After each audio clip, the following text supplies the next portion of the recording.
Tensions in the Middle East edged closer to a dangerous tipping point as North Korea issued a fiery denunciation of Israel's military strikes on Iranian territory, branding them as cancer-like entity to regional peace, and warning that further escalation could spark a broader, uncontrollable war. In a statement carried by the state-run Korean Central News Agency, KCNA, Pyongyang's foreign ministry expressed serious concern over Israel's attacks on Iran's civilian nuclear and energy infrastructure, calling them acts of state-sponsored terrorism that risk igniting a wider conflict.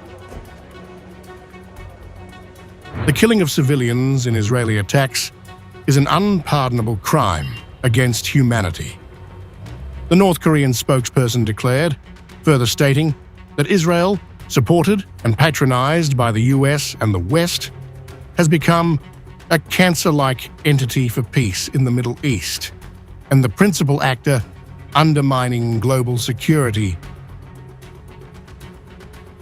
Amid international alarm over Tel Aviv's intensifying military campaign, Pyongyang directly warned the United States and its allies against any further intervention, cautioning that continued involvement would lead to a new all-out war across the region. Though traditionally hostile toward Washington, North Korea's unusually sharp rhetoric reflects a deepening alignment with Tehran, emerging at a time of growing international polarization around the escalating Israel-Iran confrontation.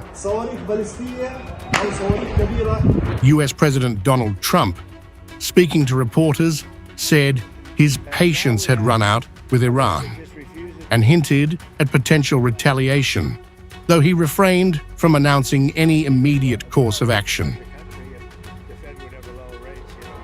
I have ideas as to what to do, but I haven't made a final. I like to make the final decision 1 second before it's due, because things change. I mean, especially with war, things change with war.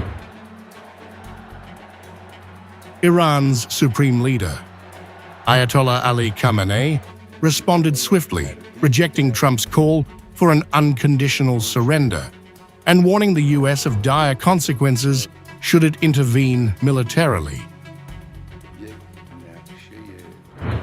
America getting involved in this would be 100% to its detriment.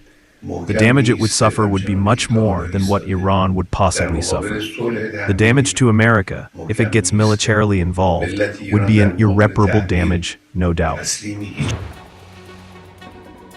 With major global powers like Russia and China also calling for de-escalation, the diplomatic front now mirrors the military tension, volatile, high stakes, and teetering on the edge of regional implosion.